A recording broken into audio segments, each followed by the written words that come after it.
En 1918, después del triunfo de los bolcheviques, el último zar de Rusia y su familia fueron movilizados sobre estas vías de tren en lo que sería el último traslado de sus vidas. Hoy recorro ese mismo camino para conocer un poco más sobre uno de los crímenes que más mitos y fascinación ha creado en el mundo occidental.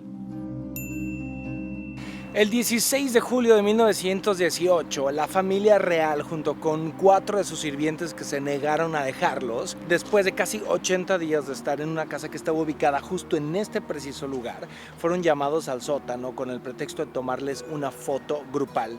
Cuando la familia estaba formada, las 11 personas, los 7 miembros de la familia real y los sirvientes, entraron los encargados de dispararles. Dicen que entre ellos nadie quería dispararle a las niñas. Cada uno tenía como misión acabar con un integrante de la familia Romanov. Ahí mismo los asesinaron, fusilados, les leyeron antes su sentencia de muerte y luego trasladaron sus cuerpos a una fosa común que se encuentra a unos 10 kilómetros de aquí. La leyenda de Anastasia nació porque hubo muchísimos rumores. Cuando los soldados dispararon a la familia, las niñas tenían unos corsets que tenían metal y además adentro habían escondido joyas y diamantes, y eso sirvió de cierta forma como un chaleco antibalas. Entonces algunas de ellas no murieron al principio que les dispararon, sino que solamente estaban heridas. Respecto a los cuerpos, hay muchísimo misterio alrededor de esta familia.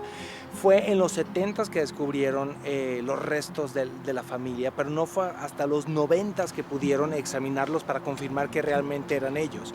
Con diferentes pruebas confirmaron que era la familia Romanov, pero faltaban 2 integrantes, el hijo y una de las hijas, pero no era Anastasia, y ese tipo de cosas fueron alimentando todavía más la creencia que Anastasia había sobrevivido. En el 2008 se encontraron ya finalmente todos los restos que están enterrados en San Petersburgo, pero todavía hay gente que cree que no hubo restos de la familia, que los incineraron y que en realidad no hay prueba alguna de que la familia fue asesinada, y hay gente que dice que no hay restos, que no puede haber restos porque la familia fue incinerada. Es una historia, la verdad, interesantísima, muy, muy interesante, y que se ha hecho hasta romántica porque Nicolás y Alexandra se decían amar mucho.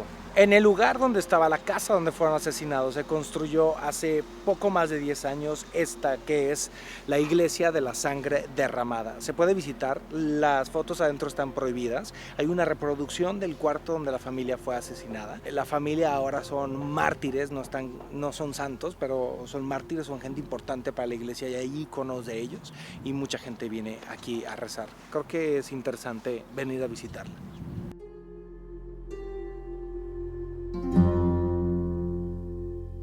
Durante la época soviética hubo lo que se le llamó la represión o persecución política a la gente que criticaba al gobierno, que no pensaban igual que ellos. Esta represión y persecución se cobró millones de vidas, millones y millones. El principal culpable, según la historia, es Stalin.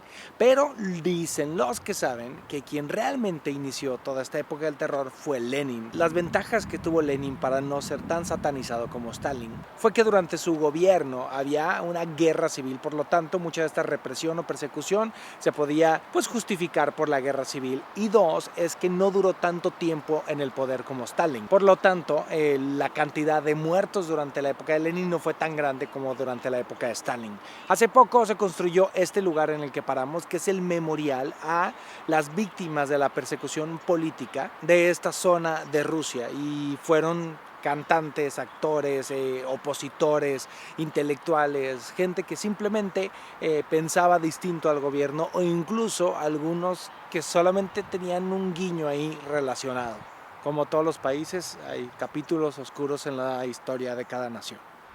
Y ahora estamos llegando a la frontera, pero no a la frontera, sino a una frontera no imaginaria, sino más bien simbólica. En realidad es una frontera real, pero no es una frontera entre países, sino entre continentes.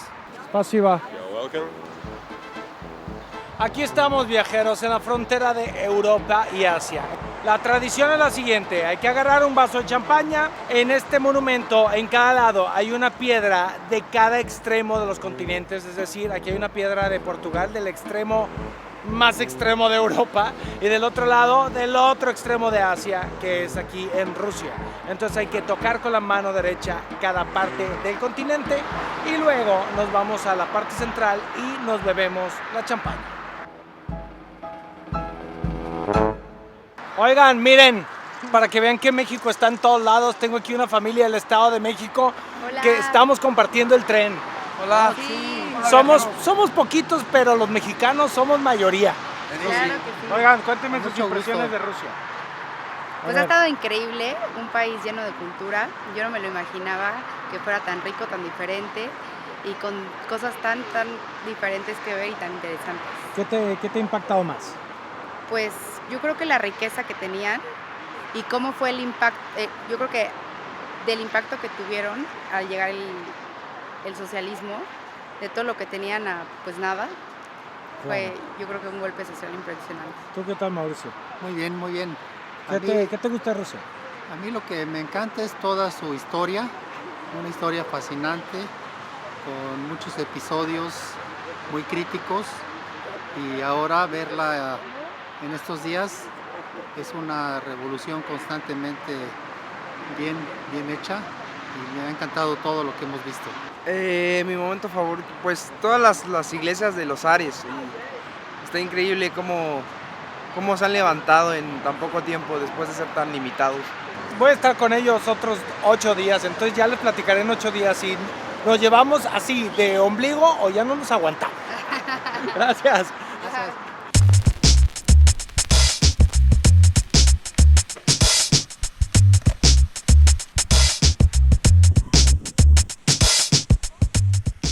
Antes de regresar al tren, camino por la ciudad.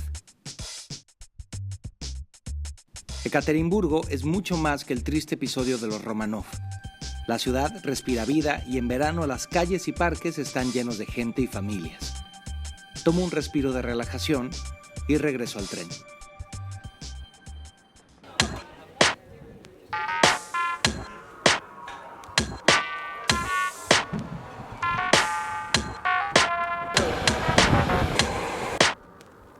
Ya estoy de regreso en el tren. Les voy a decir, a mí las ciudades de Rusia me han sorprendido gratamente. Y es que cuando hice mi investigación para ver el viaje y todo, googleé algunas de las ciudades y no se ven muy atractivas luego en las fotos. Pero a lo mejor no son tan fotogénicas, pero estando ahí en persona, la verdad las ciudades están súper limpias, bonitas, los parques increíbles y se disfruta muchísimo. Ya ahora de regreso del tren, a gozar el tren, saben que yo amo los trenes y este tren en particular está siendo una experiencia distinta, pero la estoy gozando. Tengo una tele y un DVD aquí en mi cabina y entonces hay una lista de una serie de DVDs de documentales y películas relacionados con la historia del transiberiano, el transmongoliano y el transmanchuriano. Entonces así se pueden entretener porque obviamente no hay wifi, hay que estar desconectado y eso es bueno de vez en cuando. Pues bueno, la comida hasta ahora ha estado deliciosa, muy rica. Dicho esto, pues a gozar. Es pasiva.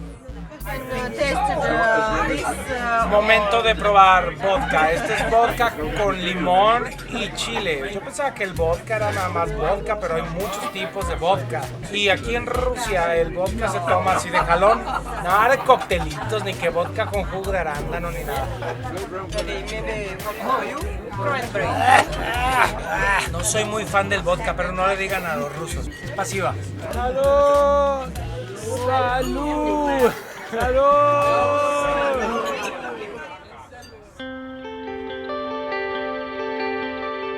Buenos días, viajeros. Casi todos los días hay que adelantar el reloj porque como estamos viajando de oeste a este en línea prácticamente horizontal, pues vamos a cruzar un montón de usos horarios. Pero todos los trenes de Rusia, todos se rigen bajo el tiempo de Moscú, así que hay que tener cuidado cuando estén en una ciudad que no tenga la misma hora de Moscú, porque su tren va a salir a la hora de Moscú. Y por ejemplo, hoy tengo todo el día libre hasta las 5:40 de la tarde que arribamos a Novosibirsk. Estoy en mi cama disfrutando, estoy editando, oyendo música, viendo documentales, viendo la vida pasar y así va a ser hasta que arribe el tren.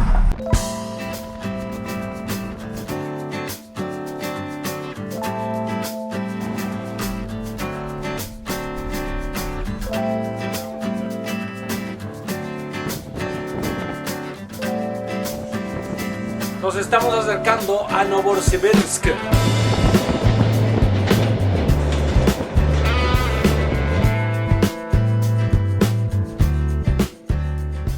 Novosibirsk significa Nueva Siberia y esta ciudad no existiría si no es gracias a la línea de tren del Transiberiano, la más larga del mundo. Frente a mí tengo una estatua de Alejandro III, quien ordenó que se construyera esta famosísima línea de tren. Son como casi las 6 de la tarde, entonces vamos a hacer una visita breve a un museo que está cerca de aquí, porque aunque Novosibirsk es la tercera ciudad más grande de Rusia, tampoco es que tenga muchísimos atractivos, pero hay un museo muy interesante que está como a 40 minutos de aquí, que yo tenía ganas de visitar. Afortunadamente está incluido en el tour que vamos a hacer.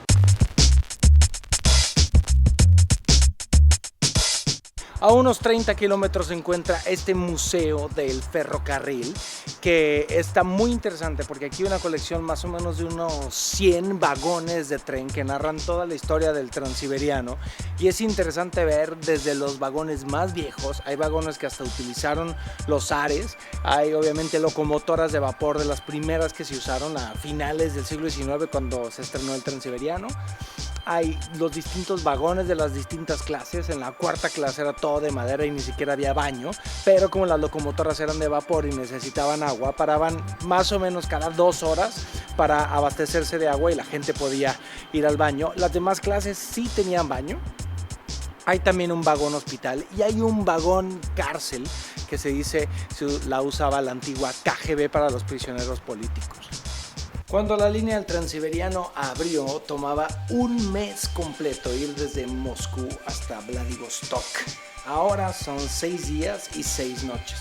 Estos son algunos de los trenes más viejos hechos completamente de madera, lo que los hacía muy peligrosos porque si se llegaban a incendiar tomaba entre 6 y 7 minutos para que quedara completamente bajo las llamas. Este es el vagón más antiguo que hay en el museo. Está hecho completamente de madera y recubierto de metal, lo cual ayudaba a protegerlo contra balas o explosiones o atentados. Era usado por gente muy importante cercana al zar y se cree que inclusive el zar Nicolás II pudo haberlo utilizado.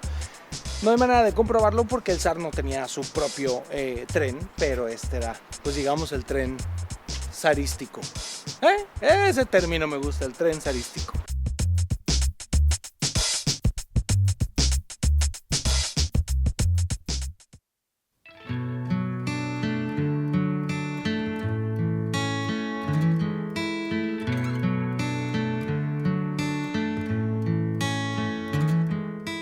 Llegó el momento de probar la comida siberiana y esto es un pescado empanizado.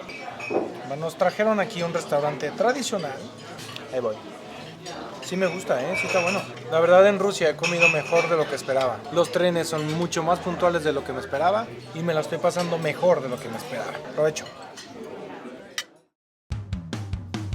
El día de hoy toca estar todo el día en el tren. Porque estaba interesantísimo. Un buen platillo siberiano.